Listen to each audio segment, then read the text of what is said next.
کہ ہر ایک مخلوق اللہ تعالیٰ کی صفت بیان کر رہی ہے اور بڑائی بیان کر رہی ہے، لیکن اس ہر ایک یعنی ہر ایک جانور کا جو انداز ہے وہ بالکل مختلف ہے۔ انسانوں کے الگ انداز ہے، جانوروں کے اور پرندوں کے الگ انداز ہے، تو ہر ایک مطلب یعنی اپنے اپنے انداز سے اللہ کی حمد و ثنا بیان کر رہی ہوتی ہے کہ یعنی فرق صرف اتنا ہے کہ کوئی بلند آواز سے یہ فریضہ سر انجام دے رہا ہے، کچھ مخلوقات ایسی بھی ہے، مثال کے طور پر جو پرندے ہیں تو وہ اللہ تعالیٰ کی حمد و ثنا بیان کر رہی ہوتی ہیں، ان کی جو چیچی کی جو آوازیں ہوتی ہیں، جو چہچہاٹ کی آوازیں ہوتی ہیں، کچھ مخلوقات ایسی بھی ہے کہ ان کی آواز ہم نہیں سنتے۔ ان مخلوقات کی آواز کیوں نہیں سنتے؟ وجہ کیا ہے کہ وہ ہر حال میں اللہ تعالیٰ کا ذکر کر رہی ہوتی ہیں، ہر مخلوق۔ تو اسی وجہ سے کہ کوئی بلند آواز سے اللہ تعالیٰ کی یہ عبادت کر رہا ہے یا اللہ تعالیٰ کی عبادت میں مشغول ہے، اور کوئی خاموشی کے ساتھ اپنے رب کی، اپنے اللہ کی یاد میں مصروف ہے۔ تو اسی وجہ سے اس شعر کا جو مطلب تھا، جو تشریح تھی، وہ آپ کو بتا چکا ہوں۔ آپ لوگ مزید بھی اپنی طرف سے یعنی جو میں آپ کو بتا چکا ہوں، یہ تو میں مختصراً بتا چکا ہوں، آپ اپنے انداز سے آپ تشریح مزید اس میں اضافہ کر سکتے ہیں۔ تو مجھے امید ہے کہ انشاءاللہ آپ اس شعر کی تشریح سے فائدہ ضرور اٹھائیں گے، اور فائدہ اٹھانا بھی چاہیے۔ یا اسی طرح میں آپ کو ایک شعر سنا دیتا ہوں، اس کے ساتھ مطلب یہ ملتا جلتا ہے۔ وہ یہ ہے کہ حکم سے تیرے زمین و آسمان گردش میں ہے، حکم سے تیرے زمین و آسمان گردش میں ہے، تابع فرما ہے تیرے بحر و بر آب و ہوا، یعنی تابع فرما ہے تیرے بحر و بر آب و ہوا، حکم سے تیرے زمین و آسمان گردش میں، گردش حرکت میں، یعنی اس شعر کی تشریح بھی سنا دیتا ہوں۔ یعنی حکم سے تیرے، اے اللہ تعالیٰ تیرے حکم سے زمین و آسمان متحرک ہے، حرکت کر رہا ہے۔ آپ لوگوں کو تو پتہ ہے، یعنی پتہ کیوں ہے؟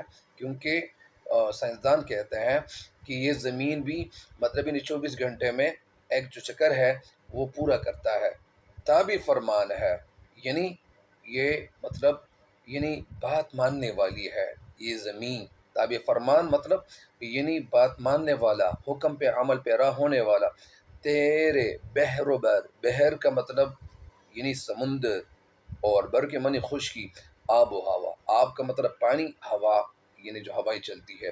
اس کا مطلب یہ نکلتا ہے کہ یہ جو دنیا ہے، دنیا میں جو موجود جتنی چیزیں ہیں، چاہے وہ ہوائیں ہوں، چاہے وہ سمندر ہوں، چاہے وہ پانی ہو، چاہے وہ بارش ہو، چاہے وہ خشکی ہو، چاہے وہ جانور ہوں، چاہے وہ پرندے ہوں، چاہے وہ پہاڑ ہو، چاہے وہ درخت ہو، ہر چیز اللہ تعالیٰ کے حکم سے حرکت کر رہی ہے۔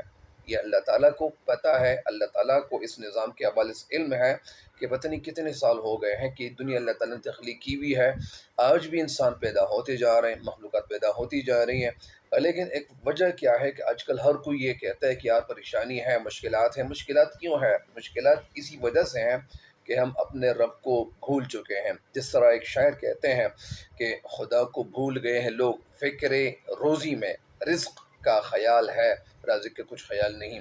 تو ہم پریشان اس لیے ہوئے ہیں کیونکہ ہم اللہ تعالیٰ کی عبادت نہیں کر رہے۔ ایک وقت تھا کہ ہر گھر کے اندر ہر شخص، ہر فرد، ہر عورت، ہر آدمی، ہر بیٹا، ہر دادا، وہ کیا کرتا تھا؟ وہ تلاوت کرتا تھا گھر کے اندر، تو برکت تو تھی ہی۔ تو برکت کی جو وجہ تھی وہ یہی تھی۔ اور اب لوگ مطلب یعنی اللہ تعالیٰ کی عبادت کی بجائے، اللہ تعالیٰ کا حمد و ثنا کرنے کی بجائے، انسان کیا کر رہے ہیں؟ انٹرنیٹ سے زیادہ یعنی وہ کیا کر رہے ہیں؟ یعنی انٹرنیٹ میں زیادہ اپنے آپ کو اور فضول کاموں میں خود کو مصروف کیے ہوئے ہیں۔ تو وجہ کیا ہے؟ وجہ یہی ہے، ہم بھی اللہ تعالیٰ کی عبادت میں اگر اس طریقے سے مشغول ہو جائیں جس طرح پہلے تھے، تو مجھے امید ہے کہ انشاءاللہ جو حالت ہے ہماری وہ اللہ تعالیٰ اس کو بدل سکتا ہے۔ جس طرح ایک شاعر کہتے ہیں کہ خدا نے آج تک اس قوم کی حالت نہیں بدلی، نہ ہو جس کو خیال آپ اپنی حالت کے بدلنے کا۔ وہ لوگ جو اپنی حالت بدلنے کی کوشش نہیں کرتی، یا وہ مخلوق جو اللہ کی عبادت، اللہ کی وہ مخلوق یعنی اپنی حالت بدلنے کی کوشش نہیں کرتی، وہ لوگ جو اپنی حالت بدلنے کی کوشش نہیں کرتے، تو وہ لوگ ان کی حالت کبھی نہیں بدلی جاتی۔ اللہ تعالیٰ اپنے کلام میں بھی فرماتا ہے، لہٰذا ہم اپنی حالت کو جب بدلنے کی کوشش کریں گے، اللہ تعالیٰ کی عبادت کرنے کی طرف ہم توجہ دیں گے، تو مجھے امید ہے، مجھے اللہ تعالیٰ پہ پورا بھروسہ ہے کہ اللہ تعالیٰ آج اور اسی دن اسی وقت ہماری حالتیں بدل سکتا ہے. کوئی بھی مشکل چیز نہیں ہوگی، کوئی بھی مطلب ہی نہیں ایسی چیز نہیں ہوگی جن کی وجہ سے ہمیں تکلیف ہو.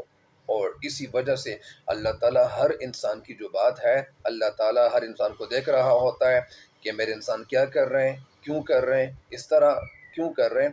تو اسی وجہ سے ہم انسانوں کو بدلنا پڑے گا. جب ہم بدل جائیں گے، اللہ کی عبادت میں مشغول ہو جائیں گے، تو مجھے مکمل بھروسہ ہے، اللہ تعالیٰ پہ یقین ہے کہ انشاءاللہ ہماری حالت بہت جلد بدل جائے گی اور ہم مشکلات سے نکل جائیں گے.